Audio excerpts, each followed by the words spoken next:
Our first presenter this afternoon is Cecília Mariz. Cecília holds a bachelor's and master's degrees in sociology from the Universidade Federal de Pernambuco in Recife, Brazil, and holds a PhD in the sociology of religion and culture from the University Professors Program at Boston University. Her dissertation was published as the book Coping with Poverty, Pentecostal and Base Communities in Brazil. Since 1994, she's been teaching at Rio de Janeiro State University. Previously, she taught at UFPE in Recife and Fluminense Federal University. From 2001 to 2007, she was a council member of the International Society for the Sociology of Religion, representing Brazil and South America. Her research focuses primarily on the religions in Brazil, mainly Pentecostalism and Catholicism. And currently, she is also researching youth and religion. Outside Brazil, her publications include the following: Pentecostalism and National Culture, a dialogue between Brazilian social sciences and the anthropology of Christianity, with Roberta Campos, and with Mario de Teje, Localizing and Globalizing Processes in Brazilian Catholicism, Comparing Enculturation in Liberationist and Charismatic Catholic Cultures. Today she presents on Poverty and Prosperity, Comparing Pentecostal, Protestant, and Charismatic Catholic Groups' Values and Attitudes in Brazil. Would you welcome Cecília with me? First, thank you for the invitation and for the DePaul University for the Center of Catholicism. So it's nice to be here with all of you, and I thank for the papers I listened. I learned a lot, and I'm glad to be here. Okay, so the paper I'm presenting, Poverty and Prosperity, as a title is a bit ambitious because I actually compare just two groups, but one Pentecostal and other Charismatic Catholic. But I try from this group to think a little more about this question. Well, this problem of prosperity and poverty has been debated for now a huge literature. I studied a bit of this, Coping with Poverty, in my PhD dissertation so many years ago, and from there to now, a lot of things change. Huge literature appears, and well, and one thing. So these papers I start with. I've been thinking about this problem of poverty and prosperity for many years, and my work started a bit of the comparison of the two groups when I was studying social work and how this group, Pentecostal and Charismatic, would help the poor. And I found work with the homeless people carried out by the Universal Church and another by a Catholic group that is a charismatic origin group. So I found that reason to try to compare those groups. They are almost the opposite one of the other, because the Universal Church, that is very well known, it's a high emphasis on prosperity, and the other group has is a plan to be a congregation, new congregation, and it's make vow of poverty, and so they made a vow of poverty, and so it's a different approach. So, well, they are so different that maybe it seems that's not interesting to compare. But I will try to argue that we can.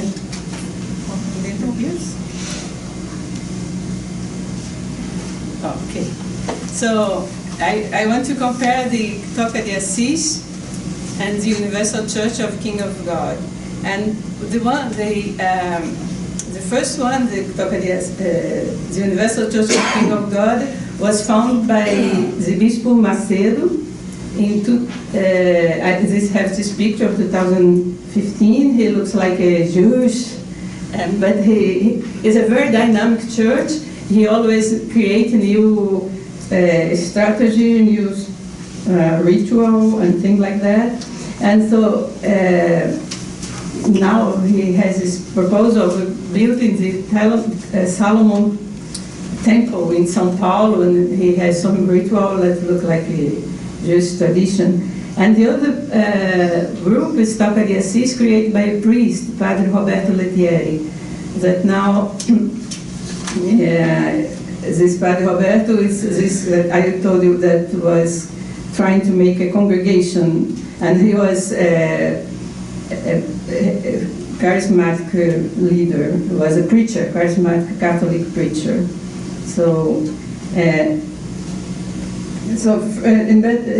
order in search to better grasping the internal diversity of the Pentecostal and charismatic Protestant field, we have different denominations: so renewed, Neo-Pentecostal, new community. So this universal church in Brazil, it's called Neo-Pentecostal, but I think it's a different term, a different meaning in Brazil for Neo-Pentecostal than we give here in the state, because Neo-Pentecostal there is not the poorest, it's not the middle class, it's those churches who, I don't know how to make this. Okay.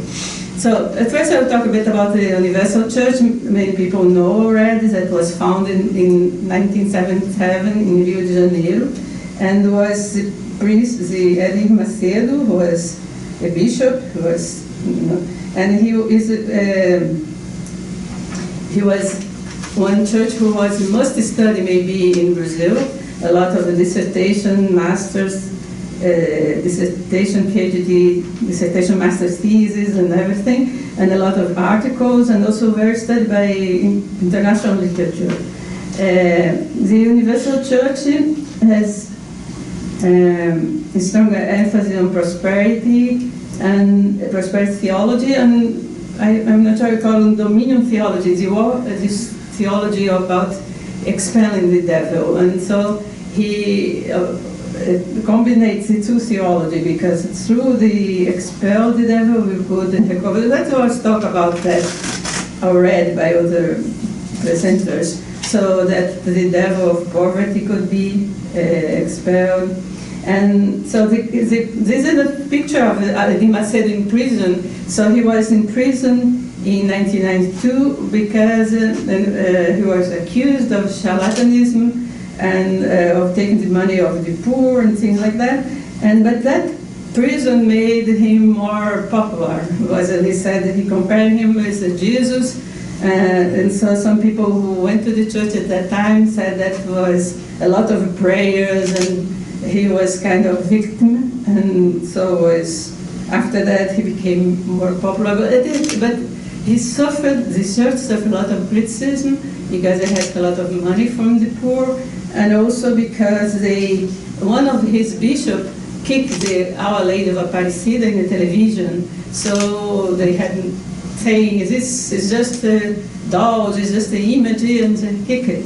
And so the television that didn't like Macedo, and so show many times and say, oh, this is a terrible thing, the Catholic Church yet against. So the Bishop Macedo had a bad opinion. The public opinion was not very supporting of the Universal Church. So one thing, they tried to do social work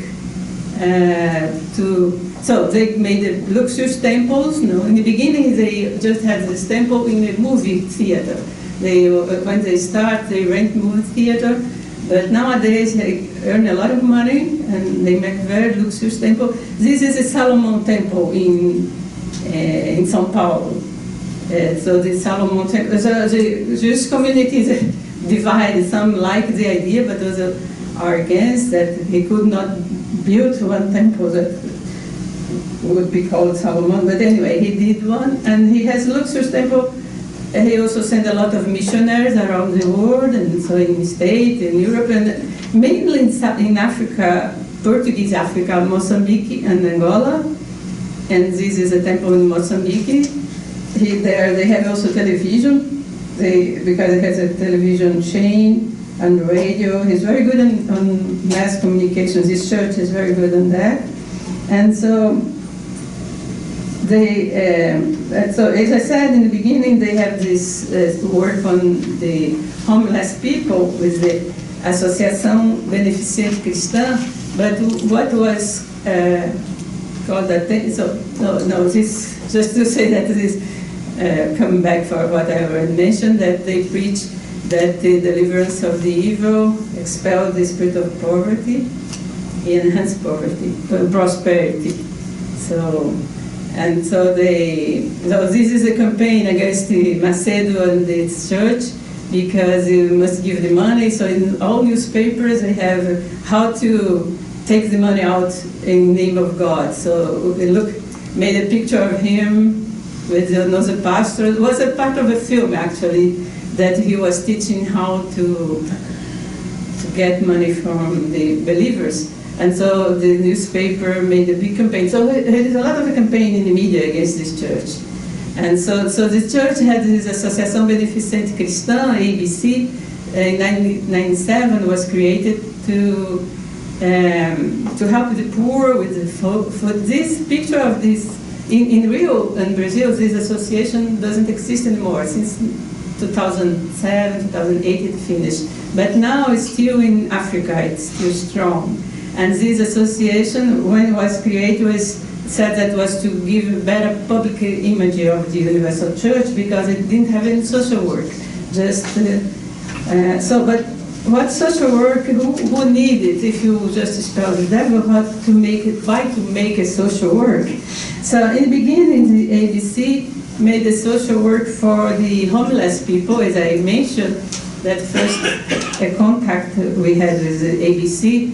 But they wanted to deliver, and the people homeless, and they make like a joint effort. One day they take a lot of homeless people, make deliverance, and give them food, beer, and help them to change their clothing. But this work didn't last very long, and the idea was to take them to make a normal believer, but didn't work, right? Not a lot of result, and this will not have a good fruits for the churches. So the churches changed the project, this kind of project. The ABC finished, and they started a kind of project that was more results for politics, because the Universal Church of King of God had a political agenda and political ambitions. So this previous I showed was a social project in the countryside, with drier area in northeast Bahia. They made a farm. They sell Fazenda Nova Canal, the farm New Canal, and they have a school for children, and they make a lot of propaganda for this. Crivella is the name here,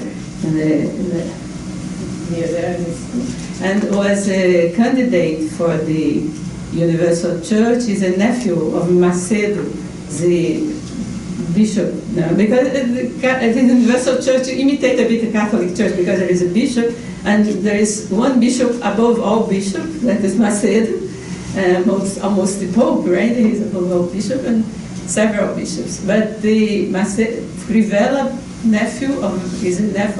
is a bishop too, and he is one in the middle. Here's in the picture. There's another project called Social Cement. They help people to build their houses. So this is similar. It's a project similar to other government project to help poor people having houses. And so they have also a project of giving supporting for new entrepreneurs. But this project, they have very few people, not many people, but give it a visibility for social and political project. So Crivella had an alliance with Dilma, that now we are worried about her now, but this is, so PP is a work part, and Crivella, the Universal Church, is together with Dilma. That was the PT, that was a surprise from like 30 years ago when I did my dissertation, PhD dissertation. I am just glad, because I said, oh, in the future, Pentecostal will not be very different from base community. I never expect that Universal Church would do alliance with PTs that was supported by the base community. But I never expected the degree, but I thought it would be similar, and some similarities is the supporting of the same party. So the social project of the Assembly of Universal Church, so coming back, it has a support of, has this plan for going to the political agenda, and so it's no more the homeless people. So it seems very different from this Toca de Assis that was established in 1994 in São Paulo state, in Campinas, by the priest. He now looks a bit older, but he was young. He's not very old, but he must be 50, but he looks older than he is. But he founded the group. He was still seminarian, and founded some guy to help the homeless people and to work. So the name of the group is Instituto de Vida Consagrada, Filhos e Filhas da Pobreza. That means the Institute for Consecrated Daughters and Sons of the Poverty, and also of the Blessed Sacrament. He also, the young man uses the tonsure, this kind of old-fashioned way for friars, or Franciscan friars, and they had the appeal, the charisma of St. Francis, and they had charisma. So the Roberto Retieri, he had this experience and charismatic movement. So he had the inspiration that he was a seminarian. He has inspiration. He needed to create a community with the young people around him to take care of the homeless, and that will be the poorest among the poor, and also to have a perpetual adoration of the Holy Sacrament, blessed, how do you call it? The Santíssimo Sacramento, we say in Portuguese, as the Eucharist. So for men and women, he attracted a lot of young people in the beginning, very impressive. And they stay, one of the things they use like in an old-fashioned, pre-Vatican way, and they stay 2 hours kneeling for the Blessed Sacrament, and they can't leave the Blessed Sacrament by itself in the chapel, so they made a 24 hours adoration, but changing, making turns, making turns, one takes the place of the other. And so nowadays this changed, because this priest, the founder of the group, Padre Roberto, was removed from the hierarchy. And we tried to discover exactly what happened, but we couldn't get. We just conclude an article we wrote about that. We conclude that the secret, because it was a secret, no one would talk about. So the secret is a strategy of the Catholic Church to deal with the internal conflict, and we will not have. You cannot tell what happened. And so after the departure of the leader, the group. They are doing social work with the homeless, because they went to stay with the homeless, and they did a lot of work, and they still do it. But after the leader, a lot of people left the group, but still exist, and they still have new members coming in, and they are with the spirituality of the Charismatic, with the Theology and everything. And they are boys and women. I just had pictures of the guys, but there are girls too. And they have female and male houses, but they have this very otherworldly religion, and they have the idea of the virtuosis, like what Weber said, and so Catholic approach to the spirituality. But they are charismatic in the same way, you know. But they do poverty vow. And when they work with the homeless, is different of the ABC, who want ABC of the Universal Church, that they want to take the homeless from the street. And in the beginning, they emphasize the talk that they want to be the homeless, because homeless, they see Christ, Jesus, in the homeless. The poorest and the suffering is the face of Jesus. And they said, oh, we adore Jesus in the Holy Blessing Sacrament, and we search for Jesus among the poor. And also, they stay there, they talk with the poor. There are not very much emphasis on taking them out of the street. And sometimes they sleep there in the streets. They bring the homeless people to their house, and they sleep in the floor. They try to imitate St. Francis in everything. And now we made the research, now like 10 years after, we made the research earlier, and after we met them again. And so many people left, but those who stay there, they are more mature, and they said, no, this was too much exaggeration, it's not good to sleep in the street, and also it's not good to stay 2 hours and leave you, we don't need to do that anymore, because people get sick, and also a lot of turnover, got inside and leave. This was very, it's happened that. But another problem they face is that they bring these homeless people to their house, people are ill, and so the government, they closed some of their houses, they say that house was not supported.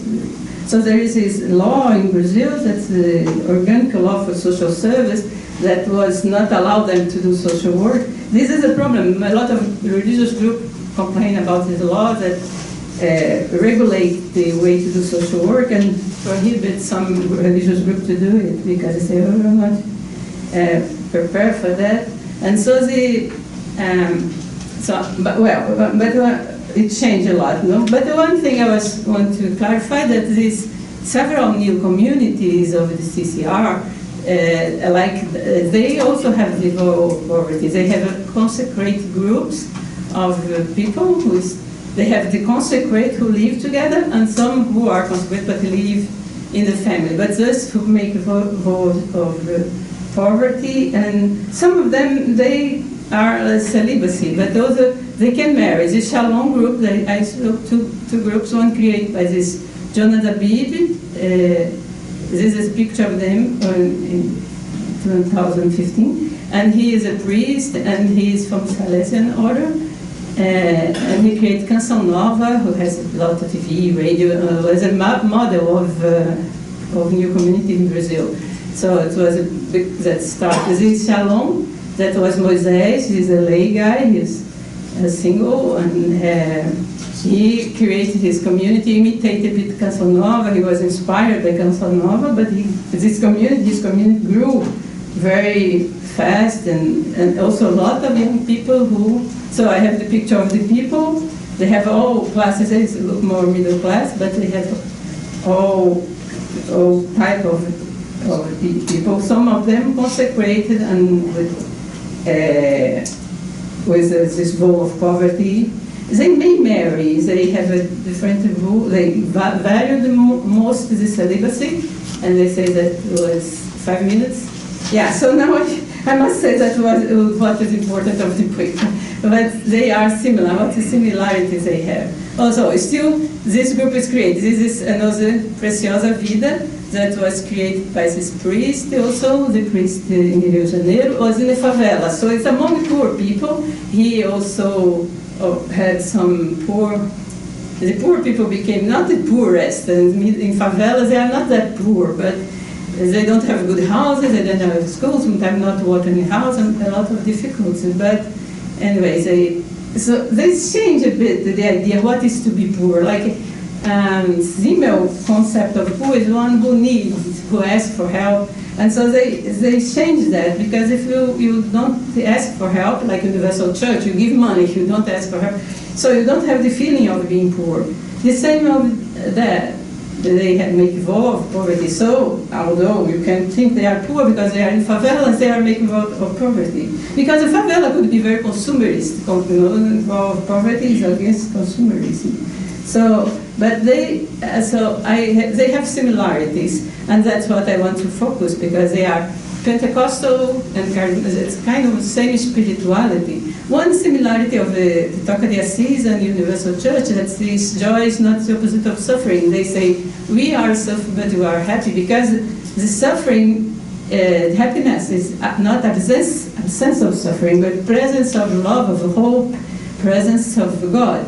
So the suffering is something you have always, but we are joy. And Toca de Assis say they are happy also, and the Universal Church, they also say they wait for the victory. But we know that both groups we can go and come and go. Some people leave, and they also have the idea that faith is to take risk. It's not to believe. You want to say, oh, I believe that there is this thing, or there is God, there is. But they say not want to believe, but to accept challenge. So believe is to take a risk. If you don't take a risk, you don't believe. And so they have the risk of the Universal Church. They ask people to give money without a bad check. Say, oh, you don't have money, but give us a check. You don't have money in the bank, but give the check, God will provide you. And so take a risk. And the people of the Toca de Assis would live just with money, very little money, and they slept in the street and take a lot of risk too.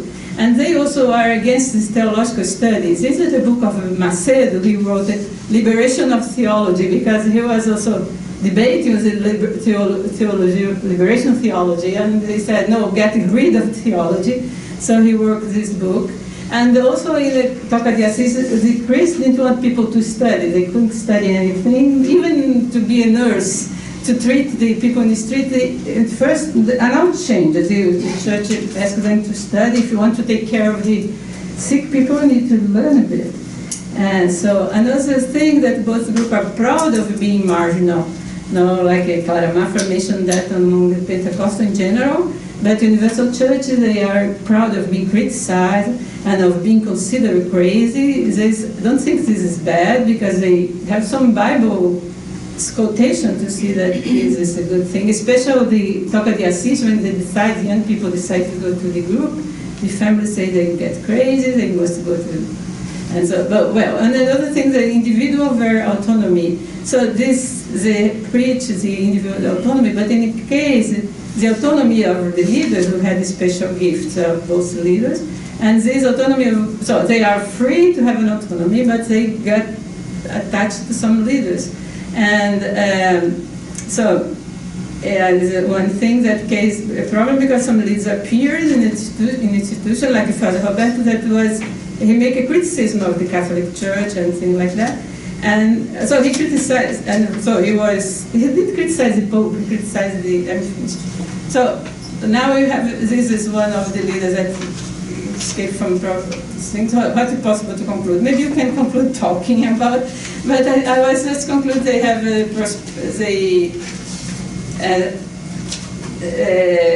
spirituality foster rupture, like they say that Christianity, like anthropology of Christianity, talk about the rupture that was forced by Christianity, but the Pentecostal Charismatic forced Christianity, but the values they support were not from spirituality, but from social context.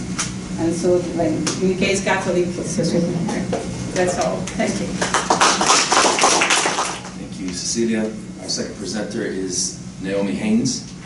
She received her PhD from the University of California, San Diego, and is currently a Chancellor's Fellow in Social Anthropology at the University of Edinburgh. Her research interests include the anthropology of Christianity, political economy, exchange, gender, hierarchy, and value.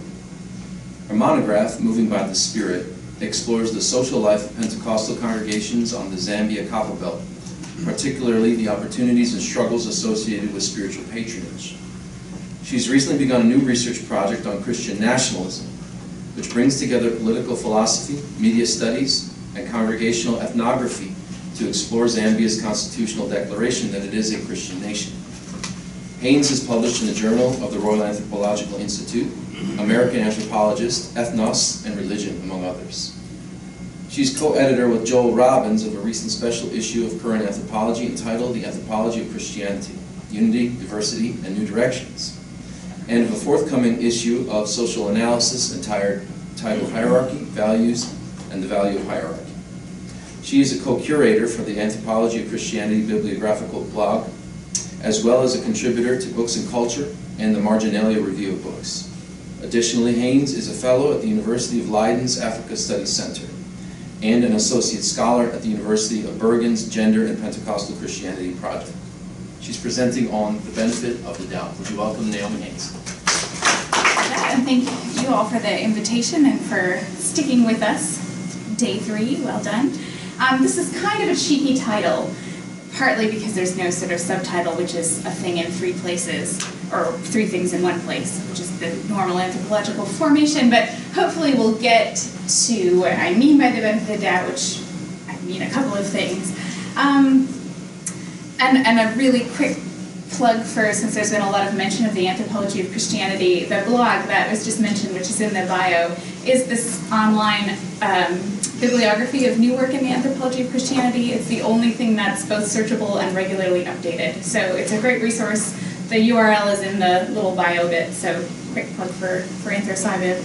I was asked to come and give a paper on prosperity, and you usually get asked to give a paper about a thing you've already written a whole lot about. That's kind of the nature of it. So initially I felt, gosh, I don't really know that there's anything new that I have to say about prosperity. I've devoted a good chunk of my professional life to understanding the prosperity gospel on the ground in a very particular place. I work in urban Zambia, in a copper mining town in the Copper Belt, which if you are an anthropologist, you know has a part of the world that has a really long history in the study of social change, urban ethnography, and a lot of my work up to this point, in fact all of it really, at least as far as prosperity is concerned, has been about showing what the prosperity gospel does for people. So I'm not terribly interested in why people are attracted to the prosperity gospel. I feel like that's a pretty self-evident thing. It's not too hard to understand why people want to sign up for a religion that promises wealth. What is interesting is why people stay there. We don't have a ton of evidence that suggests that, in fact, the prosperity gospel delivers on its promises for most people. So why are people continuing to sort of devote time and energy and effort to a religious movement that may not appear, at least immediately, to make good on its promises? That's a much more interesting question, and it's a question that has been raised over the years by people like Birgit Meyer and David Martin, and that I've tried to address through my really sort of close-grained ethnography of Pentecostalism on the Copper Belt. So up till now, I've worked in communities like this one, which you can see. You can see this building is sort of this temporary structure. This was built in somebody's backyard. A lot of the work in the Anthropology of Christianity on Pentecostalism in Africa has been about megachurches. Paul has done some great work on that, about sort of capital cities, larger congregations. There was a lot less work, especially when I started my PhD, on these kind of small, locally initiated congregations, which are really, in many ways, the face of Pentecostalism in Africa. There also wasn't a lot of work, again, when I first started, on what people were doing outside of church. So you had this really kind of robust picture of Pentecostal ritual life, of formal ritual practice, but there weren't too many people who were following folks home and figuring out what they were doing outside of church, and specifically, again, how sort of Pentecostal practices were shaping social life. And so in an effort to kind of understand the social life of Pentecostals and also understand why people stayed in the prosperity gospel, I've done a lot of close analysis of things like inter-household exchange. I'm an Africanist who was trained by a Melanesianist, so I care about exchange a lot. And I started paying attention to very small things, like who was giving onions to whom in their neighborhood, who was loaning each other charcoal, who was giving each other sort of small-scale loans. And one of the things that I came to find about the prosperity gospel in particular is that it fostered a very particular kind of exchange. So the prosperity gospel in a Zambian context was what I call socially productive. So prosperity theology actually was a way for people to make certain kinds of social relationships with people in their communities, and more specifically, it was a way to make social relationships that looked a lot like patronage ties. So people were developing immediate relationships with pastors, with church leaders, and these pastors were becoming patrons in a climate where traditional forms of patronage were becoming really difficult to make happen. So I was in Zambia during the financial crisis of 2008 and 2009, which financial crisis, one of the effects, especially in a place like the neighborhood where I work, is that it's really heavily leveling, right? So all of a sudden, the people you might attach yourself to as a patron are no longer in the position to help you in that way. So traditional patronage became more and more difficult to make happen. Alongside of that, you had Pentecostal patronage, though, that was a little bit more accessible. It was also really creative and had it had opportunities for different kinds of patronage, different kinds of self-realization, and that was really important to people. So a good deal of my work has been about this prosperity gospel and Pentecostalism more generally as a socially constructive force. That's not what I want to talk about today. What I want to talk about today, actually, is the other side of this. It's something that I've struggled to write about, partly because I don't have a ton of material. I'll talk about why. I think the absence of material is itself instructive. But also because it's quite vulnerable. The material I have and the conversations I've had about the failure of prosperity are these really vulnerable moments with people. And I've struggled to know exactly how to present that in a way that's honoring to the people that I study, that's respectful of their experience, but that also captures, I think, the deep difficulty that can come for people when prosperity fails. So I take that title or that little turn of phrase from Leon Festinger's classic book about when prophecy fails, which you might have read. It's a great it coins the term cognitive dissonance. So what I want to talk about in the next little bit of time here, and what I've tried to talk about in this paper, is what happens when prosperity fails. And I want to make an argument there, a bigger one, which I'll make in a pretty preliminary way at this point. I'll be happy to talk about what makes doubt productive. So if you know anything about anthropological writing on doubt, of which there's been a lot recently, the kind of take-home message from at least half a dozen edited volumes is that doubt is productive. So doubters are people who make things happen. You think of Weber writing about charisma. Weber says, the formula for charisma is, you've heard it said, but now I say unto you. There's a space which is opened up when you call a particular paradigm into question that allows a new paradigm to go forward, right? That's the way Weber writes about charisma.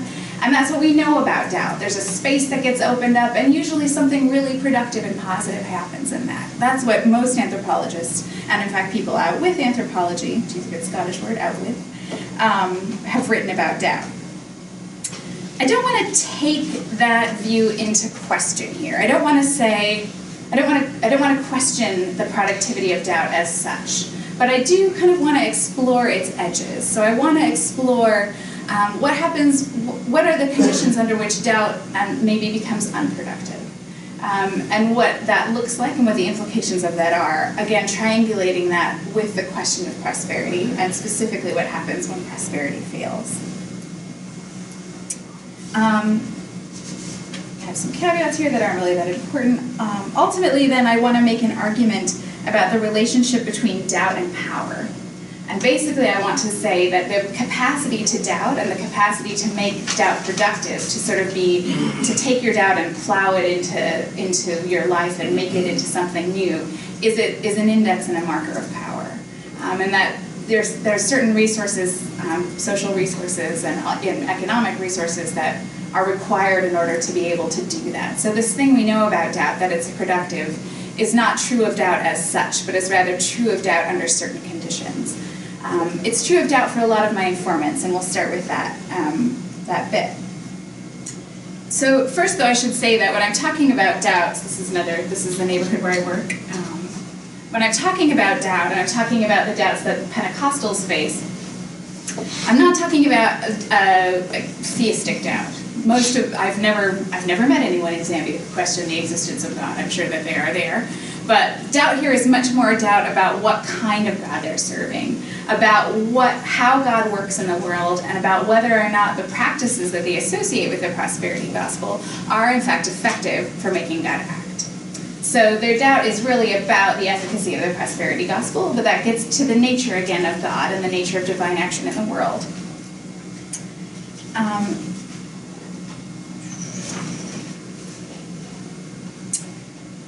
So if you know anything about the prosperity gospel, you know that people don't express doubt very often in the context of the prosperity gospel. There are a couple of theological reasons for this.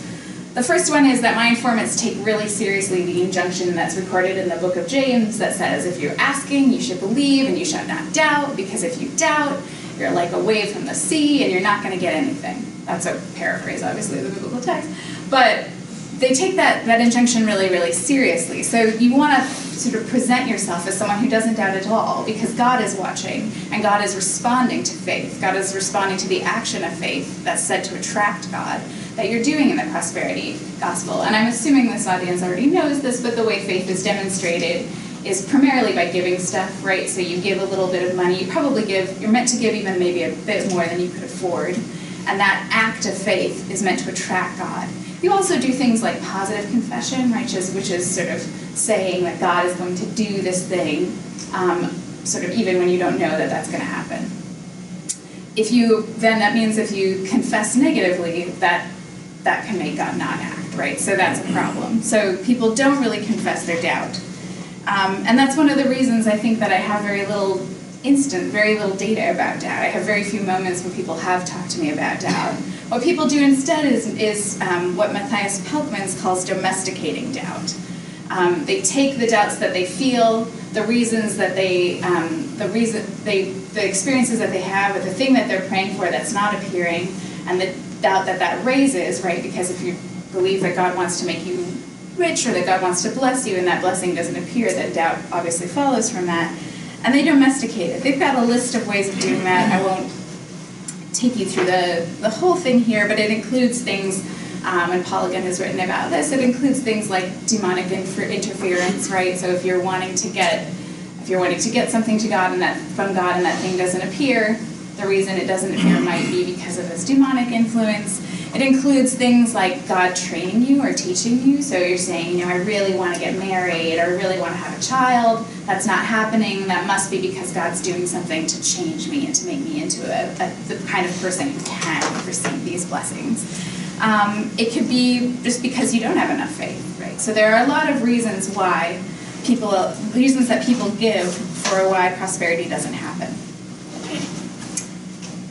And most people that I know in the Copper Belt are able to sort of manage their doubt in this way that I've just said. So they're able to take these reasons, they're able to domesticate doubt, they're able to plow their doubt kind of back into their faith and keep going. So the woman that I live with on the Copper Belt, her husband is a pastor, and they've been married now for well over 10 years and do not have a child, which is difficult in any circumstance, but in an African context in particular is a very, very difficult thing. She is still believing and standing in faith and hoping that God is going to give her a child, and she does things regularly to demonstrate that faith. So I bought them a new set of bath towels when I went to the States and brought them back, and she said, we're not going to use these, we're going to save them for the baby. She's already named this child. Again, that's sort of a positive confession. These are demonstrations of faith that she's doing. She's able to domesticate her doubt by saying, no, God is going to give it to me at the right time. And that, again, is the majority of the people that I study are able to domesticate their doubt in this way. Other people, however, are not quite able to do that, and that's the last little bit of material that I want to talk through now. So the main ethnographic piece of this paper comes from a conversation I had with two women who are named Esther and I'll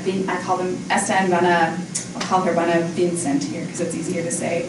Bana Vincent is Vincent's mother, right? This is a technonym. And what had happened is I just interviewed Esther, and we were sitting outside, and I knew Esther really well. We'd known each other for about a year. We were very comfortable with each other, and at one point in the conversation, as I'm interviewing her, she says, well, how are you doing? How are things going? And things are going really well, actually, at that point. And I said, I'm doing really good. I'm really grateful for how research is going. And I said, in fact, I really feel like I'm seeing God's blessing. And I use this very sort of Pentecostal turn of phrase to describe what had happened. So the interview finishes, and I'm getting ready to go, and right before, as that's happening, the sky just sort of opens, and it starts pouring with rain. So we duck inside the place where Esther lives, which is the back room of a school. Esther is a single woman, kind of doesn't have any family, and she sort of floats around. And she lives with this woman named Bana Vincent, and Bana Vincent is the caretaker at the school, and she has two children Bonavincent's husband works on a farm in the rural Copper Belt and occasionally comes back and occasionally sends money back. We all sort of shovel into this tiny space, and I sit on the one chair, and the other women sort of curl up on the bed. And Esther says, "Can I just ask you something?" And these are if you're an anthropologist, you live for moments like this, right? So you pull out the tape recorder again right away. And she said, "I'm not complaining. I'm just talking. I'm not complaining. I'm just," and she said that 6 times. And I was like, "Right, okay, I got it. You're not complaining. You're just talking." She said, "You said that you were experiencing the blessing of God. How does that happen?" It's like, "Because I have been doing this for a long time. And I have been going to deliverance for a long time." She said, "And honestly speaking, I can't imagine what still has a hold on me. I've been getting delivered for the last 6 months. I think I'm pretty good." And we started having this really kind of detailed conversation about her frustration with prosperity gospel practice. Bonavincent is there as well, and initially Bonavincent's sort of saying to her, "You know what, no, you need to wait, you need to just be patient." But Esther is really, was really kind of riled up, and she was like, "No, this is ridiculous. I've been waiting for a really long time. I'm not going to do this." At one point, Esther said, "Look, she says, I've been sitting in this," I've got a quote from her actually, she says, "So yesterday I was reading in the Bible, Jesus suffered so that we would live well. Yesterday I saw that and I said, now Lord, the word says it, I want your way of living, because Jesus died and walked through suffering. Now must I also walk through suffering? No, I've grown up in that, in poverty, and now I want riches, I want prosperity. I want to feel joy when I'm worshiping. I want to feel joy when I'm walking, not just walking and thinking. I refuse that." She goes on to talk about her deliverance experience, and she says, "If God were truthful, I would have come out. I should see a change, a breakthrough in everything, and I won't go for deliverance. I said, God, it's finished. Deliverance is over. What still has a hold on me? I've been going to deliverance since October. I want to see things rather than going to deliverance." At this point, Veronica also sort of changed her tune and says, "You know what, you're right. This is a little bit ridiculous. We've been waiting for a really, really long time. We've been trying to hear from God, and nothing else is happening." And in fact, Veronica said something I've heard a few Pentecostals say, which is, "You know what, if I died right now, I would ask God to send me back, because the things that I'm waiting for I've not yet received." And most Pentecostals think you can't get some of the blessings that they want on earth in heaven. So Scripture's pretty clear that you don't get married in heaven, so if that's one of the things you're waiting on, totally lost. Also probably not going to have a baby in heaven, so there you're lost. And as one of my informants told me, there's no fashion in heaven. And I was like, "How do you know that?" She goes, "No, you only have one dress, and it has long sleeves." And like this empire waist. "How do you know that?" She had seen a picture in Sunday school with Brethren missionaries, actually, sort of given her a rather lackluster vision of heavenly fashion. So I've had a few conversations, again, with particular informants where they've said, "You know what? Actually, if I went to heaven right now, I'd be pretty pissed off." And this one woman out, she said, "Honestly, I would tell God, you are responsible for this. You had control over when I died, and you ensured that I died now before I got the things I was waiting for."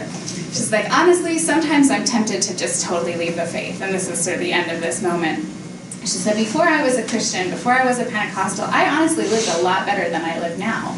She said, "When I went to a bar, and went out to bars to meet men, we always had food around the house. We always had the things that we needed. And sometimes I'm tempted to sort of reproduce that again." She says, "I'll go to my closet, pull out a mini skirt, and hold it up to God and say, we're just ready to go try this thing out." She said, and then at this point she got up and she sort of hiked her skirt up and said, "And the thing is, it would work. Check out these legs." She's like, "This is really, really, if we were there would be men around the block."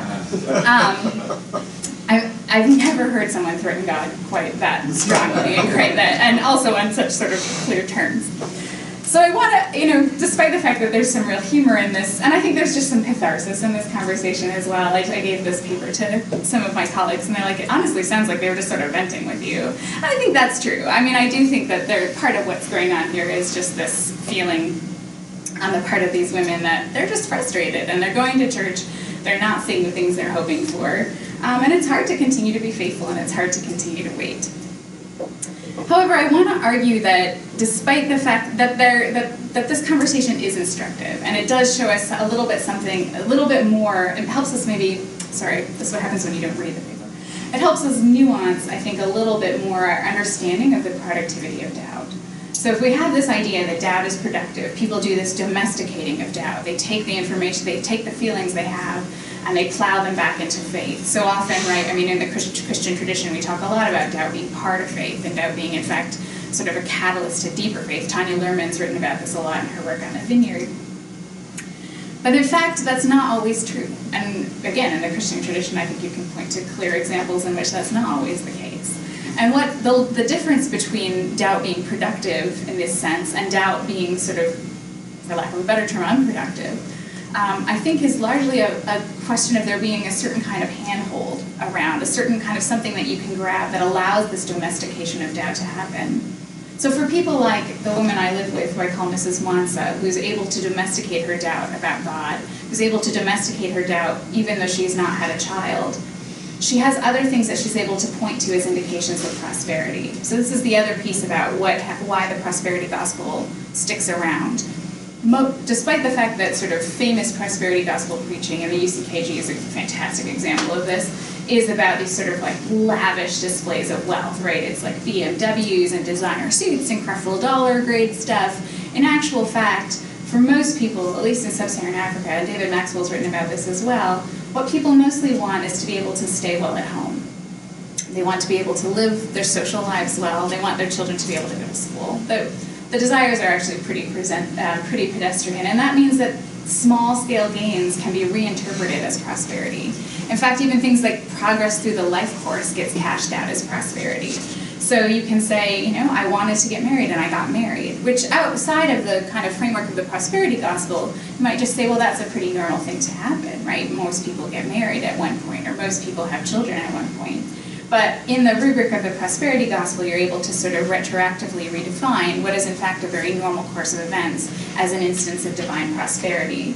The same thing is true for sort of very small kind of windfall amounts of money. So if you're needing some money around the house and you're praying for that, and all of a sudden a relative shows up and gives you $50, you're able to interpret that as a miraculous intervention. But of course, outside of the framework of the prosperity gospel, that's a nice coincidence. That's a bit of luck or a bit of a windfall. So when there's enough material in your life that feels like prosperity, you're able to sort of domesticate doubt. You're able to point to those situations in which it seems like these situations and say, yeah, God is working for prosperity. He's making prosperity happen. Your doubt is helpfully domesticated, even if maybe the big thing you're waiting for, like a baby, hasn't happened. For people like Esther and like Bonavincent, though, that's not possible. Esther and Bonavincent are some of the most marginal members of this community. So Esther is, again, a single woman, sort of bounces from house to house, no real education, no real income. Similar things can be said of Bonavincent. There aren't those handholds in their life experiences, the capacity to domesticate doubt that comes even from these very small gains that you see in sort of more, not necessarily middle class, but at least upwardly mobile members of these communities isn't there. So that tells us a couple of things, and I'll just conclude with that. The first thing it tells us a couple things about the prosperity gospel, and then a bigger thing about doubt, maybe, and we'll leave it there.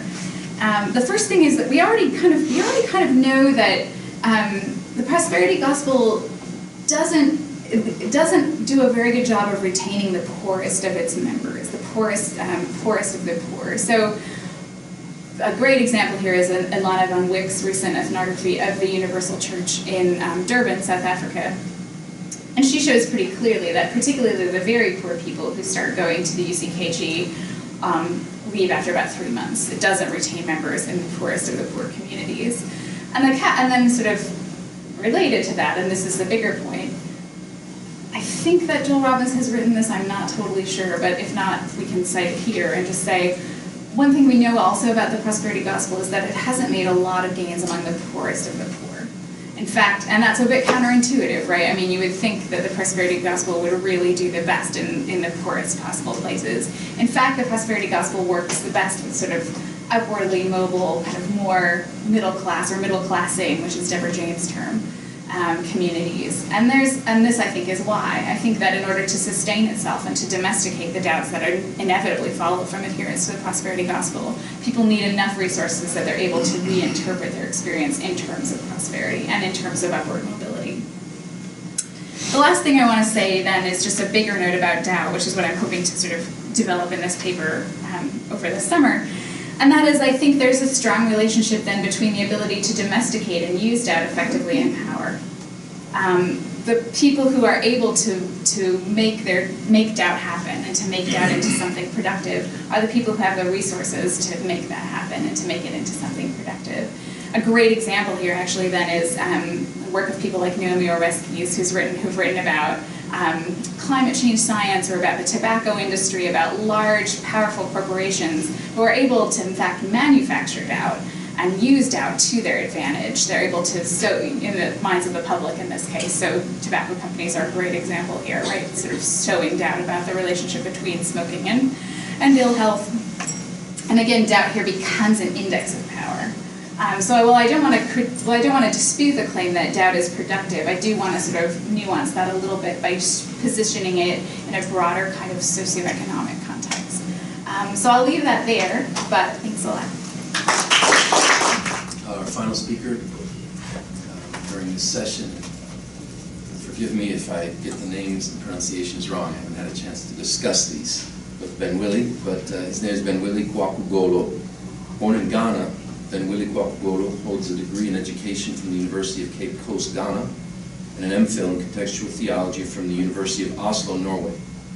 He earned his PhD in eco-theological ethics from the Norwegian University of Science and Technology. After working briefly as an adjunct lecturer at the South London Christian College in London, he took an appointment at the University of Ghana in Legon, where he is currently a senior lecturer in the Department for the Study of Religions. He teaches in the areas of theological studies, religion, society and public life, and ecological and applied ethics. His research areas include religion and ecology, ecological and social ethics, African Pentecostal theology, and contemporary developments in African Christian theological thought, especially in relation to ecology. He also serves as a local investigator in Ghana for the International Research Project, Young Adults and Religion in Global Perspective, directed by the Center of Research Excellence at Abo Akademi University. Two recent publications are The Groaning Earth and The Greening of Neo-Pentecostalism in the 21st Century Ghana, in Pentecostal Studies, an interdisciplinary journal for research on Pentecostal and Charismatic movements, and Africa's Poverty and its Neo-Pentecostal Liberators, an eco-theological assessment of the prosperity gospelers in Numa, the Journal for the Society of Pentecostal Studies. Ben-Willie is presenting on Sowing into Prosperity, Africa's Neo-Pentecostals, Poverty and Socio-Economic Transformation in Africa. Let's welcome Ben-Willie. Just want to thank the Center for inviting me to present a paper on this quite controversial but pleasing topic on prosperity. I want to present on sowing into prosperity, just a dimension or an aspect of the prosperity gospel. I know quite a lot has gone into research on prosperity gospeling, but I just want to touch on kind of an aspect of it that it's a little bit spiritualized and kind of defies scientific verification and validation, just as an entry point into the discussion. So I'm going to proceed as follows, because much has been said on this prosperity already. Do an introduction, trying to locate sub-Saharan African Neo-Pentecostals as to who they are and what they preach. I'll try to look at the socio-economic deprivation in Africa and the promise that Neo-Pentecostals offer, which is the prosperity gospels. Try to look at sowing into prosperity, what it means, That's the product of seed sowing towards prosperity. Try to look a little bit at the theological basis on which Neo-Pentecostals engage engage poverty. Now try to do a little bit of an anatomy of the socio-economic potential of the prosperity gospel. That is basically where I'm going to spend some time. Initially identified as charismatics, Neo-Pentecostals category today has defied a categorical typology because of the further the defining assumptions of Neo-Pentecostalism have rather become eclectic. What is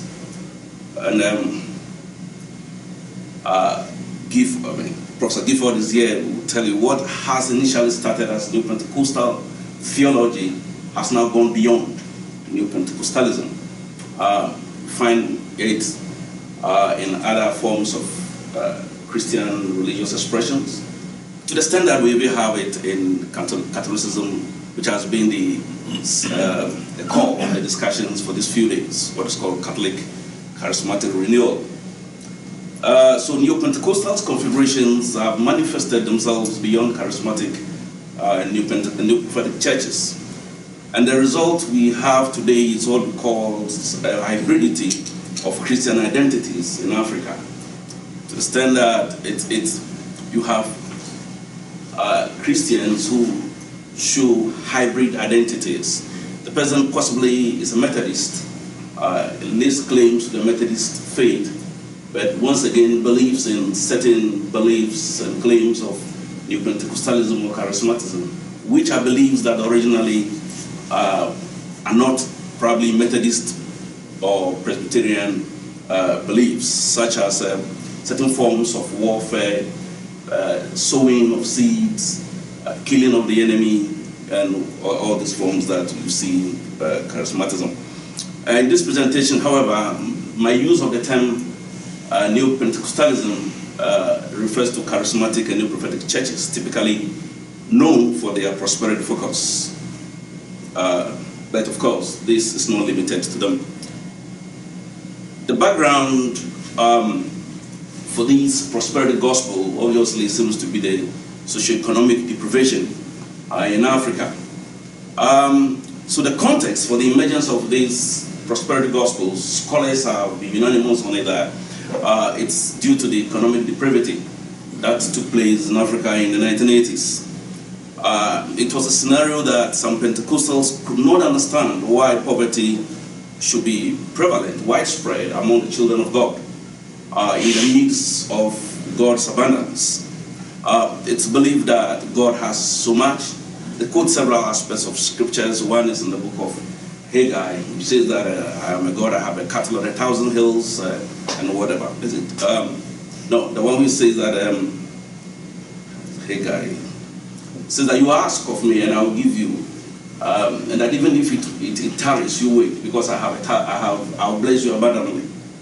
Now, therefore, the messages that the Pentecostals have, which is a kind of a promise to the socio-economic depravity that we had in Africa, has been termed the prosperity gospel. In fact, there is this scholarly debate as to whether the prosperity gospel is actually an importation from the West, or whether it is brought from the West and contextualized and is being preached. Well, that's another debate altogether. Possibly somewhere along the line I might make mention of it, because that debate is still quite an interesting one. A particular claim you can see there is that of a known prosperity preacher, preaches the covenant type of prosperity message. The end time church is a prosperous church, so it's important for you to understand how to prosper in the kingdom, how to enjoy true prosperity. It is not God, that is the code. It's not God, just give me something to eat or to drink. No. He wants to make you a blessing.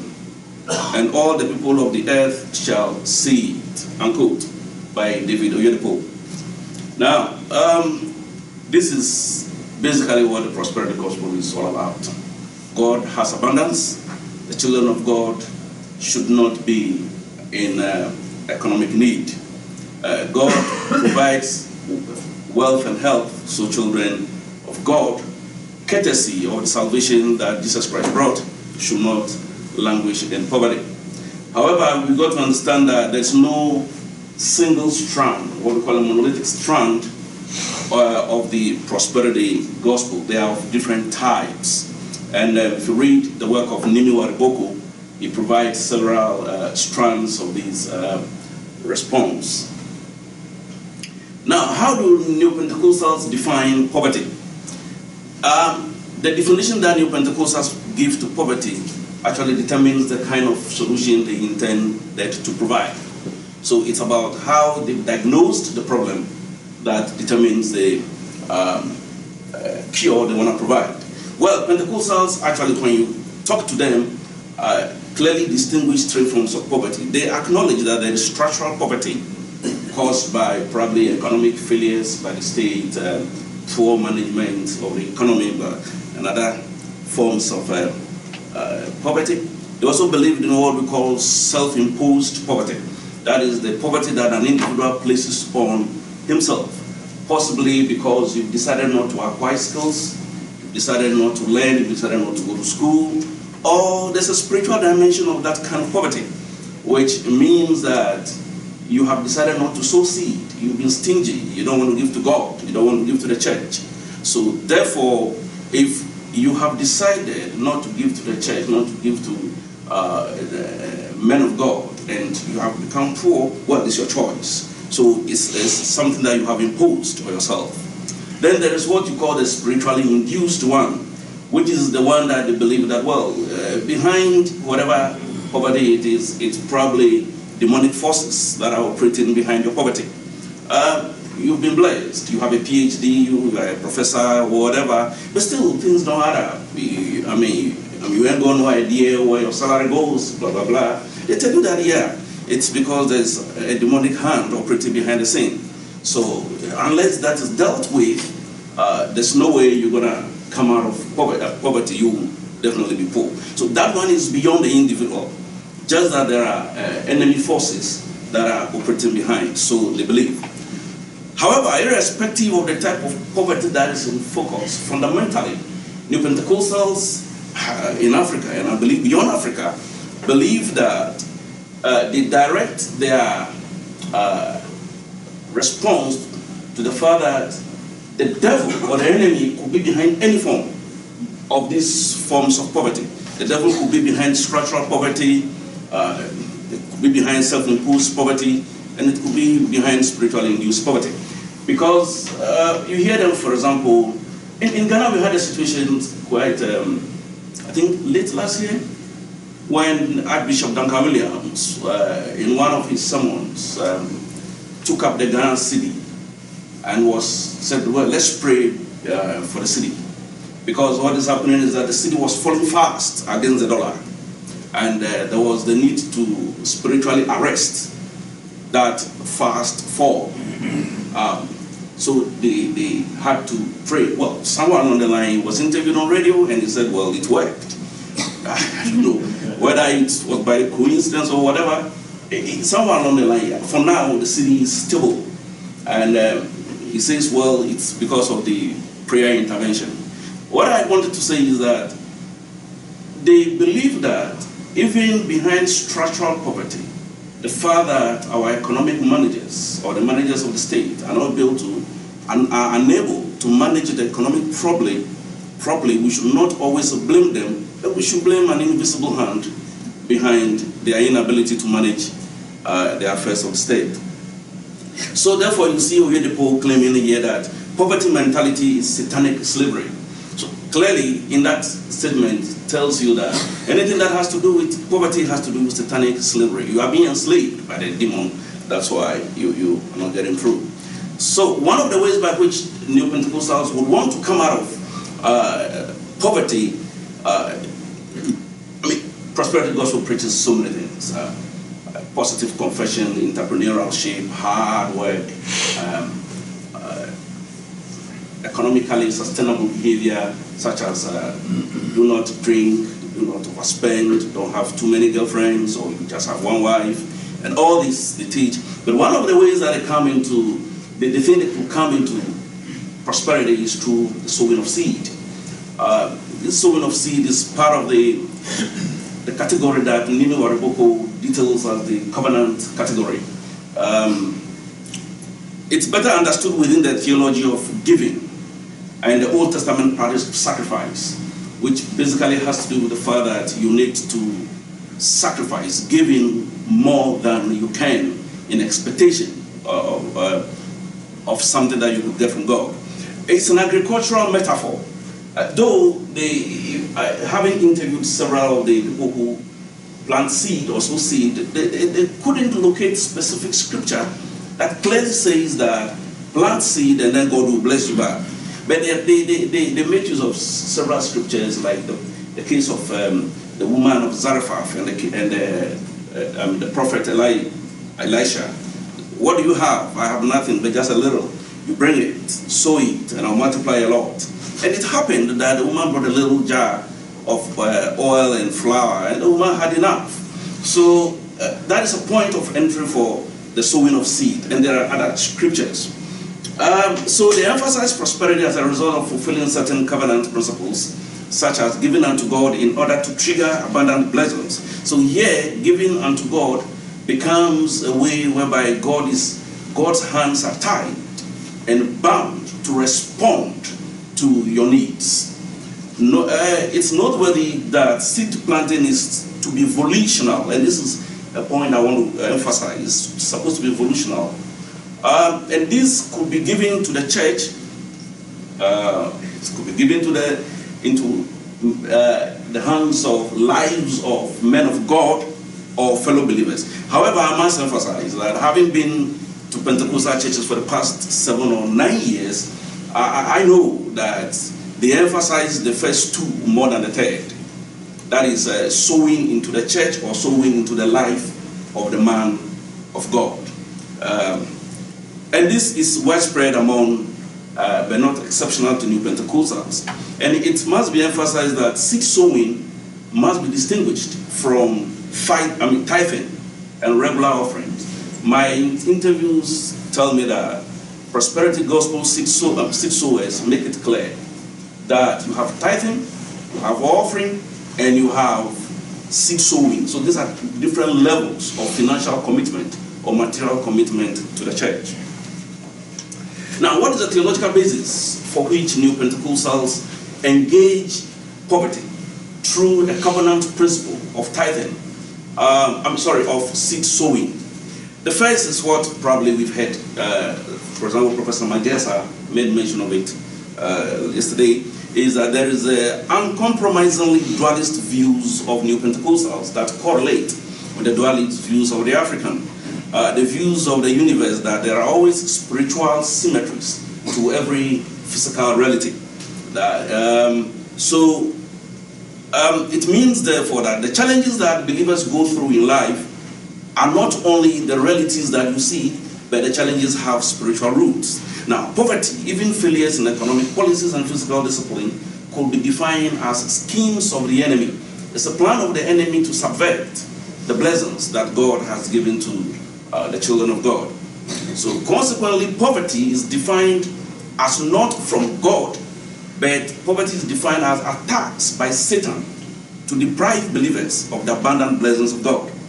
Therefore, there is a need for spiritual interventions to overturn and subvert the demonic schemes of the devil.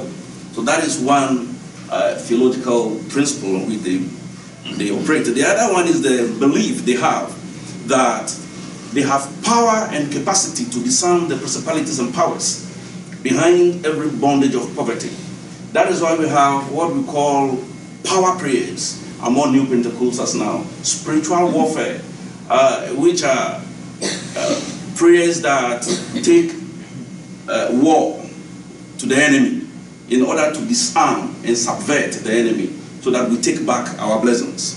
However, it must be emphasized that Neo-Pentecostals do not rule out human agency and hard work in coming into prosperity. Irrespective of this, they do not rule out the fact that you, the human being, you have a role to play. Now, my focus now will be to assess the socio-economic potentials of the prosperity gospel, specifically, generally and specifically that of sowing. This assessment is not new. It's been a debate among scholars with diverse positions. For example, the CDD of South Africa and Peter Berger also did work on that in Latin America, which shows that, well, the prosperity gospel has some potentials for socio-economic transformation. Paul Gifford and Trad Noguera actually countered that and said, well, it doesn't look like using the Protestant ethic, you can truly say that the prosperity gospel is actually, in the first place, you cannot say that they are applying the ethic. And two, their economic transformation potential cannot be guaranteed. Well, there's a third group which says that, well, we don't know yet. Let's just leave it hanging, whether they can engender socio-economic transformation or not. While these academic debates are quite interesting, and it is crucial to research into Neo-Pentecostal prosperity preaching, I just want to make two observations. One, that we need to be cautious in our conclusions on the socio-economic potentials of prosperity preaching churches in order to avoid dismissal or uncritical acceptance of their relevance. We should avoid sitting in judgment over people's beliefs, even if they sound irrational or even if they defy verification, because what happens, it's very necessary for us when researching into Neo-Pentecostals and the claims that they make about the supermundane, the irrational, we need to listen to them and possibly do an assessment based on the claims that they make. It's very important. Secondly, we also have to appreciate a broader and a holistic scope of socioeconomic transformation variables beyond a narrow economic growth markers. If we want to assess the socioeconomic relevance of the prosperity gospel, one thing we've got to do is that we should not kind of consider the churches as if they were the state. The churches or religious groups have their own ways of possibly defining socioeconomic transformation. Naomi just mentioned one, somebody who possibly has none and has a $50, the person's cool. And the person sees that as a blessing, possibly that's going to be the person's springboard, only God knows. So we need to be careful when we're dealing with that we shouldn't place the Neo-Pentecostals on the same pedestal with the synonym, with the idea of the state, which is a different thing altogether. So socio-economic transformation, therefore, as I'm defining it, the context of this work is defined holistically, taking into consideration some peripheral issues that are pertinent to socio-economic development in order to avoid asking too much of the prosperity preaching Neo-Pentecostals. So I would want to look at it holistically in terms of the little that they have, that they could say that I'm okay. Despite my pastor will preach that I need to have money and whatever more than what I have, but the little that I have is okay. So it depends on the very little peripheral issues that matter to the people of faith, people on the ground, at the grassroots, what they consider as that which makes me socioeconomically okay. So I want to look at the positive markers and then quickly focus a little bit on the negative markers. More have been done on this, so I'll just mention this briefly. Some of the positive markers that we have seen so far with the prosperity preaching is that they enforce attitudes and habits that engender socioeconomic transformation. Their entrance into the socioeconomic sphere, where they become huge business partners, providing business, that should be business, they provide businesses, they employ loads of people, and whatever. It's an aspect of socio-economic contribution. They may not have been doing it to a large extent, but we know if you come to Ghana, for instance, the numbers of people that the churches employ, the Neo-Pentecostal churches employ, through their printing presses, their TV stations, their businesses are quite a lot. So you would say that they are doing something. They support social lives of communities through social action, such as free medical care, regular blood donations, the construction of boreholes and whatever. Now, there's a pneumatic aspect of it that we should not also gloss over. That is the psychosocial stability that the prosperity message grants to the members must also be considered very important, because this psychosocial aspect of life is very pertinent to socio-economic growth. Instead of people directing their energies and attention into other aspects of life, activities that might be socio-economically detrimental, the psychosocial aspect of the prosperity message that tells them, hold on, God will make it, and what Naomi calls domestication of doubt, it's very crucial. It has a positive aspect and must be considered. Many respondents confirmed that the principle of seed sowing worked for them. Well, I have no other way of verifying that, but I've heard quite a number of people I interviewed that they sow seed and it worked for them. One person told me that his business was going totally down. He was asked to sow seed, and he did it. And after a couple of weeks, people who have been in debt to him for 6 years started calling him, and they paid him back his monies, and he injected them into the business, and they are flowing. However, that's not the whole story about the prosperity gospel. There are some other aspects of the prosperity gospel that we really have to look at and assess the prosperity gospel on these tenets to find out if the prosperity gospels truly have the capacity to engender a sustained socio-economic transformation in Africa. The issues are many, and I can't go, but I can just mention them briefly. One is the abuse and exploitation of the faith principle of seed sowing, which could be effectively used to empower the poor and the sick.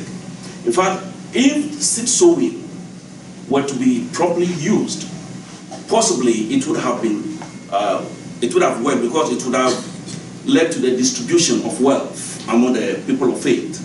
But what is happening is that preachers have been abusing this very principle. Lay emphasis on bringing your money to church.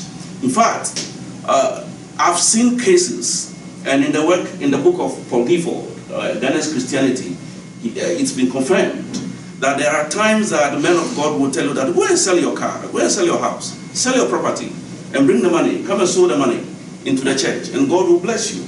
But then, my point is this: if you're going to sell your car, you're going to sell your property, and bring it to the church for God to bless you, you could equally do that and sow it into the life of a fellow believer who is struggling.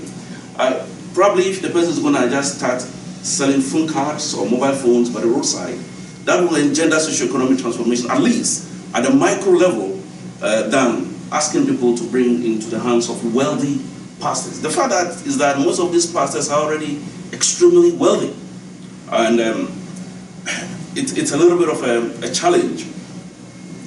Two, there is a distortion and disharmony between the human person and community in African societies. What is clear is that in African societies, there's a close relationship between the human person and community. The wealth of the individual is not assessed on a personal level, but assessed on the level of the community. Jechi, for example, makes good claims about this. But what we see among the prosperity gospels is that there is an emphasis on what we call the individuated wealth. What is happening here is that you are wealthy because you have chosen to be wealthy. And to be wealthy is your choice. So if you aren't wealthy, it's because you have decided not to be wealthy. For example, you've decided not to sow seeds, and you are poor, it's your cup of tea. In fact, that is the reason why the first point I mentioned never works. Because within the first point, the logic or the dynamics of individuated wealth plays massively, which means that within the church has no responsibility actually towards you, the individual, but you have a responsibility to make your own wealth. And if you won't, then the church cannot help you.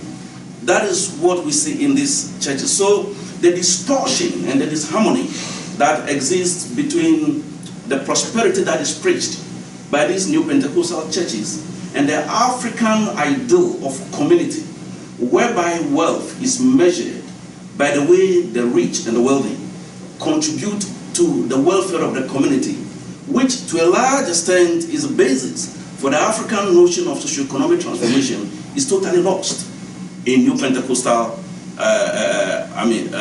teaching. Because here the emphasis is on the individual.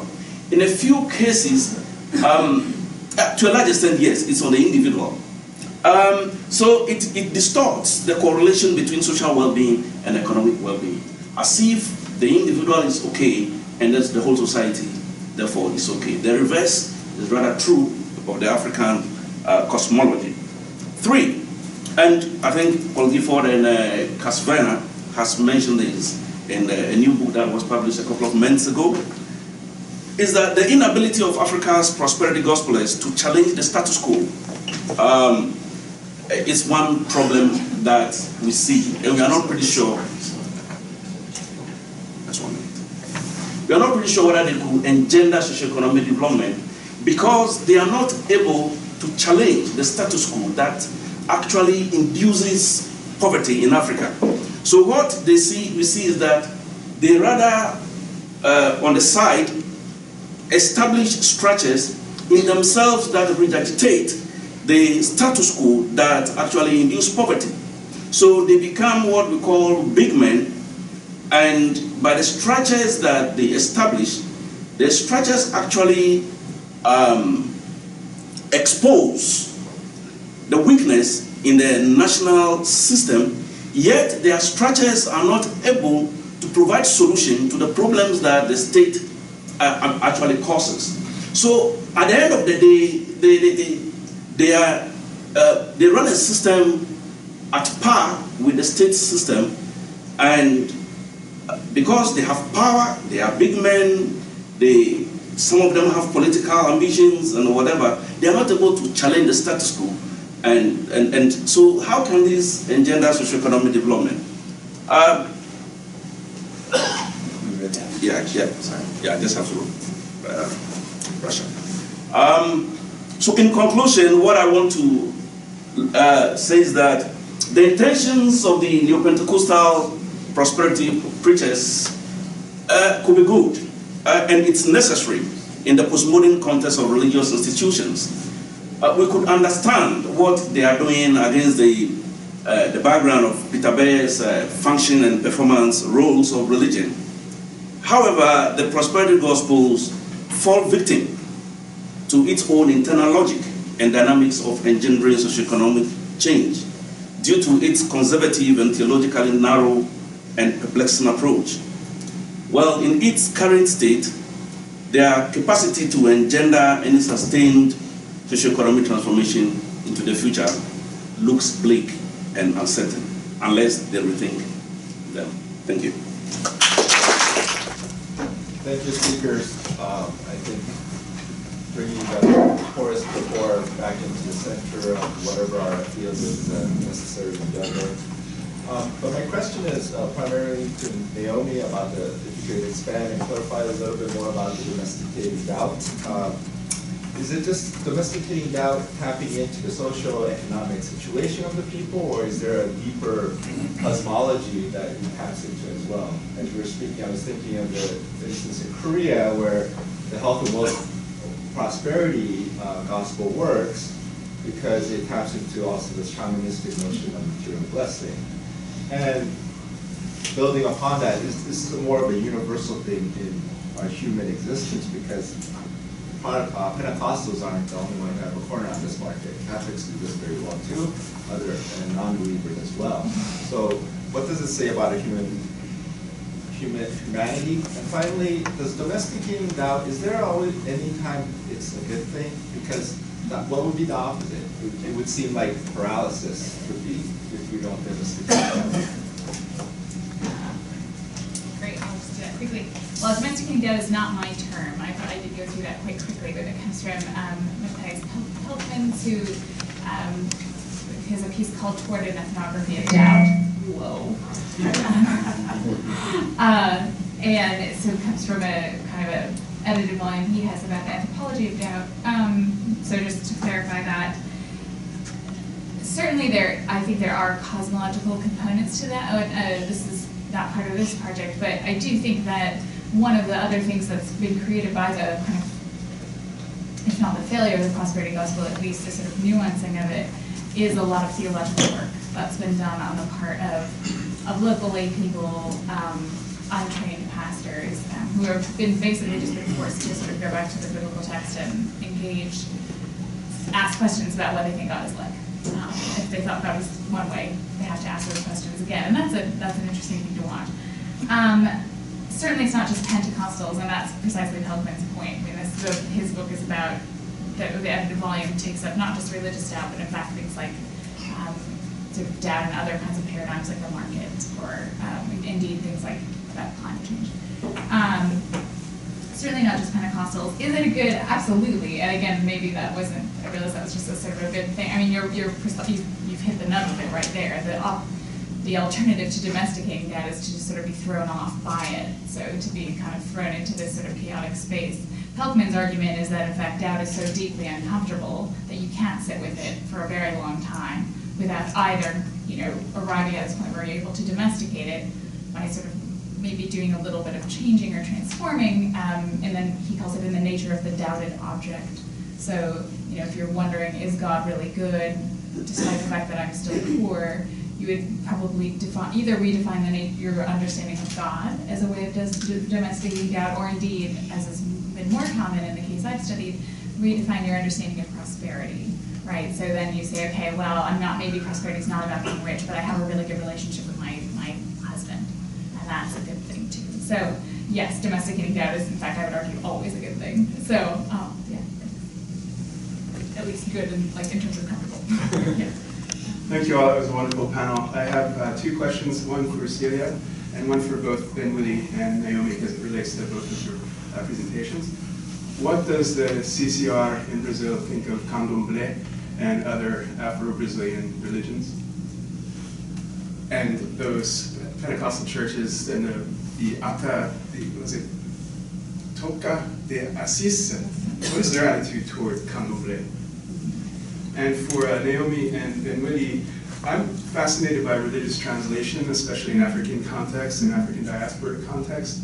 And I'm wondering if in the African languages you're working in, to doubt or to prosper are actually verbs, or are doubt and prosperity nouns. I think it makes a difference. Yeah. I speak Lingala, and in Lingala there is no verb for to doubt, but you can have doubt, right? And same with prosperity, there's no word to prosper, but you can pursue prosperity.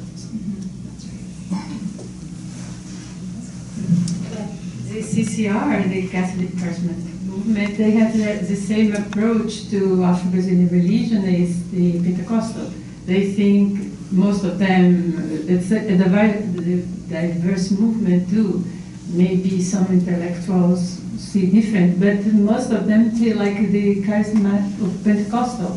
They think that is the devil that we must expel. And there is a book of one of the leader of the Charismatic movement that there is a new community, Jonas Abibi. He wrote a book on Afro-Brazilian, on devil and things like that, and Afro-Brazilian religion, saying that this is a devilish thing.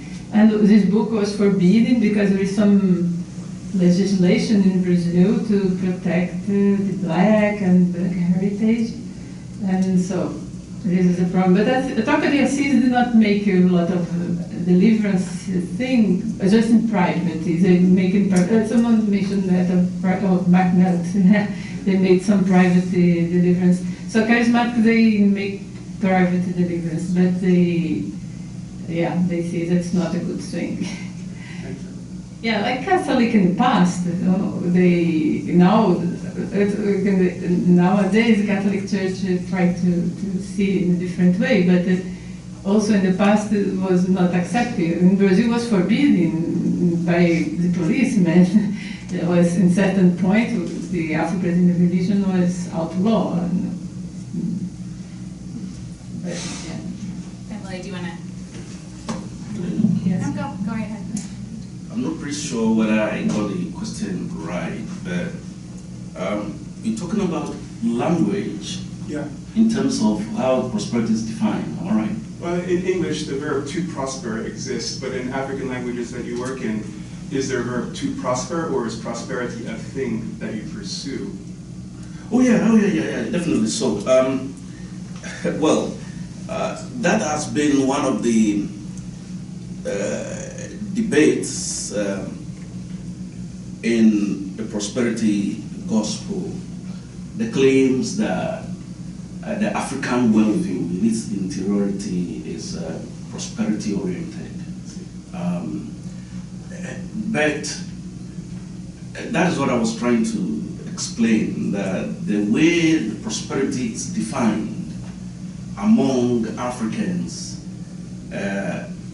is not the way the prosperity preachers preach it. In fact, as a matter, when you come to Ghana, Ghana is diverse in terms of language. But if you look at the dominant ones that we have, the Akan, the Ewe, the Ghana, prosperity it's defined in terms of not in the linear economic growth way, but it's defined in terms of rather success, and this success is broadly defined. Okay, but at the interior of it is that you cannot transpose the idea of success during our forefathers' time till now because of social change. Probably in those days, yeah, it has to do with wealth, but probably wealth in terms of children, wealth in terms of cattle, wealth in terms of farms. So it has to do with wealth with productivity anyway.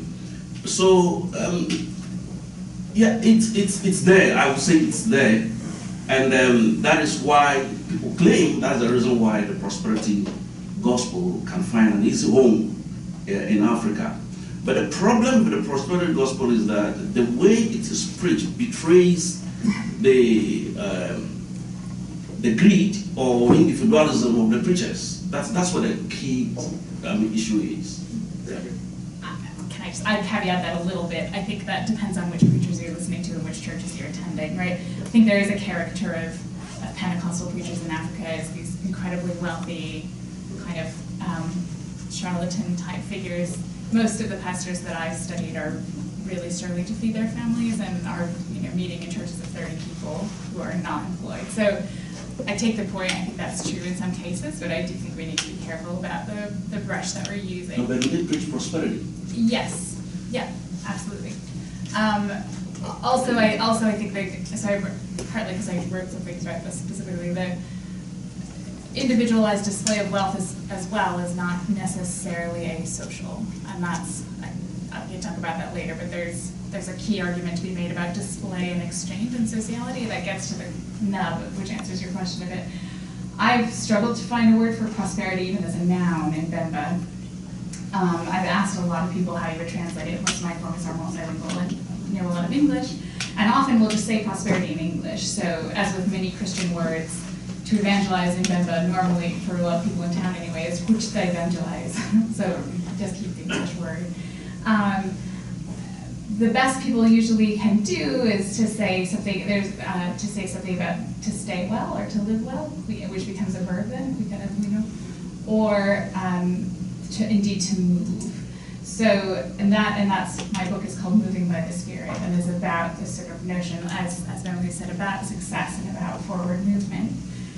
The other thing I think for both in the case of doubt and in the case of prosperity is there's a primacy of the visual. So linguistically, interestingly, a lot of senses come under the one particular verb, which is humpwa, which means like to feel and to hear and kind of even to smell and to perceive, but the visual has its own verb. And when people talk about I see or I don't see, or indeed how people measure success or moving, as I call it, there's a strong emphasis on visual markers. So I do think that's important. I haven't really worked through that as much as I probably should, but that would be a good answer to your question. Yeah, thank you. And I must clarify one thing.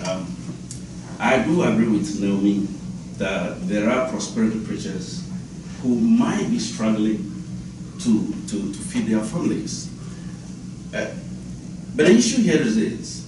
That is why the prosperity thing is a bit relative and context specific. Sure. Because it depends on where you are located. Because there's a study among a group of Cameroonians. And what happens is that the context, the socio-economic context, couldn't allow the preacher to preach the kind of prosperity that you would preach in a place where you have a growing middle class and an upper class. Sure. So, I mean, but the issue is this. Unless you are looking at the various categories that Nimi Wariboko, for example, looked at. But even within those categories, you see that the aspiration is kind of the same. The aspiration towards wealth. So what happens is that if the context couldn't allow you to come into that wealth, what's going to happen is that you're going to preach the prosperity anyway. Okay? And that prosperity will have other effects, as I've mentioned. For example, it will engender some forms of behavior that at the level of the grassroots person would engender the person's economic transformation, at least marginally. Sure. Okay. Yeah. But what's going to happen is that they may not be able to come into the extreme kinds of wealth that the pastors preach. Now, it also depends on who is in the wealth. Because the whole thing is a little bit capitalist oriented. So it's about your ability to invest. Okay, so it's a bit relative, depending on where. But for me, the main point, my main point of concern is the aspirations that they have for which they preach the gospel. You have another question? My question goes to Cecília. And main thing is this Bishop Moderator is separate from the Catholic Church. He formed his own Pentecostals, separate from the Catholic Church. There, so how is he applying the rules of St. Francis in his new followers, his new congregation, his new figures? There's two groups. Bishop Macedo is the Universal Church, is not Catholic. But the other one, the Roberto Lettieri, is not is a priest, a Catholic priest, the one who make Toca de Assis. He's Catholic, he's in the Catholic Church. And he made a congregation that was accepted for the Catholic Church. But he was removed from this congregation that's not yet formalized as a congregation, starts like a new community, and he was removed. But the reasons, we heard a lot of gossip, but we don't know exactly why he was removed. If he had breakthrough, mental illness, I don't know.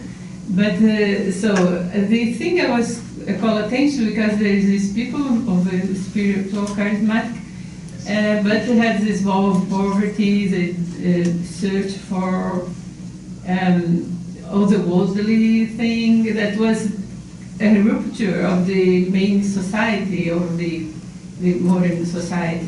So they are Catholic. And there was one thing that called attention for the other congregation, because they attracted a lot of new members when the other congregation was not having members. So the congregation asked for research on that to understand why the young people want to go to this community. And they had the other new community in the favela that I show among the poor people that they also want to join. So there was another question, why the young people want to be there?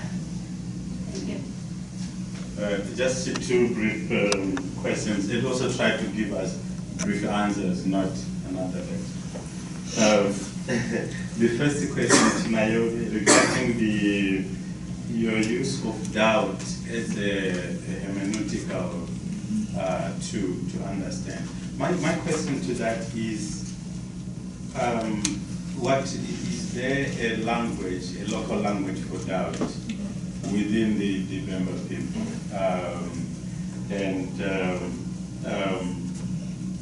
Is it heuristic enough to interpret the dynamics at a glance? And also regarding other studies like James Scott, E.P. Thompson on the peers and economies, are there no other dynamics which we see regarding these communities rather than the question of doubt? Yes, and I think you get my question there. The second question regarding, I didn't hear you talking about songs. Songs are very important. Gospel songs, gospel music is very important in Africa. Do you see this doubt coming out in the songs, in the gospel music, which is being the question to my brother Golo is regarding prosperity gospel. Is it linked more to prosperity or to honor and power? I mean, if you connect it to Habermas's question of parading of honor and living in Africa. Thank you so much. Right, so again, quickly to basically talk about the local language thing. So when Esther expresses doubt, what she says is, I don't see them. The things I'm praying for, I don't see. I don't see them. So again, it's this primacy of the visual. So that's what I'm glossing as doubt. I'm not sure, honestly, that doubt, this was a sort of, like I said, a pretty preliminary thing. Honestly speaking, it's a bit of a blunt tool, and especially to talk about productivity from an anthropological perspective, it's difficult to think of something that's not productive. Right? So it's not necessarily a very helpful framework. I appreciate that. I guess what I do, what I was trying to do is to say that, it's not, the socio-economic context of these women matters a great deal in their capacity to manage doubt, right? So that precisely because they are marginal members of their community is what limits their capacity to effectively domesticate doubt in the way that most other Pentecostals are able to do. So I certainly think that this is, but also partly, I guess, because so much of what I've written about before is about the economic context and with the richest people, it was an attempt to do something different. Songs, I see doubt in things like this very popular Nigerian song, which I'm sure everyone who works in Africa knows about your blessing being permanent, right? Do you guys all know It Shall Be Permanent? That one, It Shall Be Permanent? That to me is a song about doubt, right? Where it's sort of, you're claiming that the thing that you're getting is something you in fact will be able to hold on to because you recognize it's I'm losing the word here, but you recognize that it might not be something you can hold on to long term. So I do see that there as well.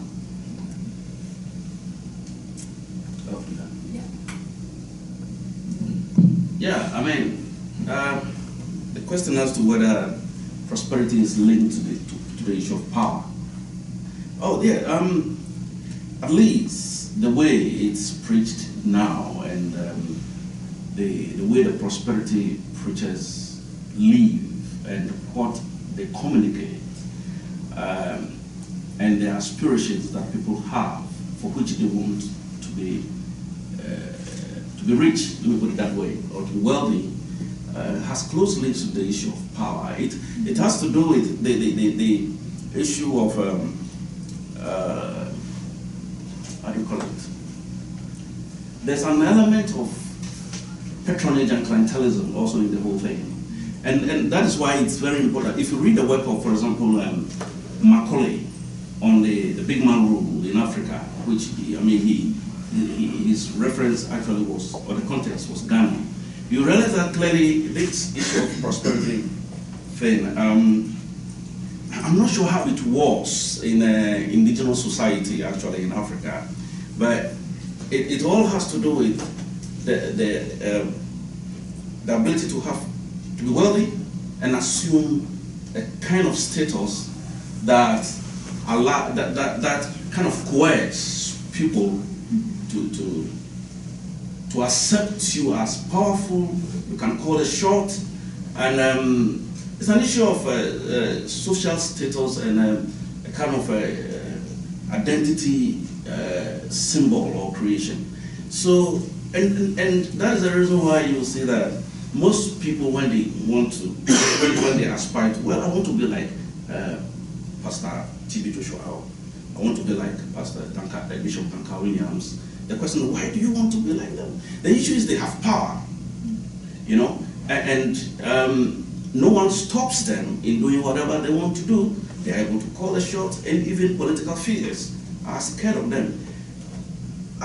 At the level of the individual, maybe you may not have that status of Duncan Williams, but it means that possibly in your own backyard, in your family, when you happen to have that marginal wealth, you would equally have power. So clearly, it's linked to the issue of power. We literally have about 30 seconds left, so a very short question and short answer. Naomi, a very simple question. How much do you think when you're doing your research that when you go in that you actually bring a lot of the doubt because you're the other? I mean, I've worked in Sierra Leone, and it's quite clear people in Sierra Leone have talked to me about how I answer things because just by who you are, yeah, it brings it. So I'm curious what you have to say. That's the perennial question for anthropologists. I teach ethnographic research methods, and this is the thing that racks the minds of PhD students. But the answer to that is that what we study as ethnographers anyway is not objective. I don't think anthropology is science. That's probably fighting words in some circles, but because I don't think we get reproducible results. And so if I went somewhere and Celia went to the same place, we would have different data because we're different individuals. And that's true of anybody across the board. So certainly in the context of anthropology, people are interacting with you, and they're interacting with you as a person. They're interacting with you as a person, ideally, who's been trained and who's able to, kind of suspend certain aspects of yourself or certain aspects of your judgment, but they're still interacting with you as an individual. So yeah, yes, the answer is yes, but hopefully not too much. Thank you for your questions. Please continue the questions over the coffee hour. Let's give these folks a round of applause.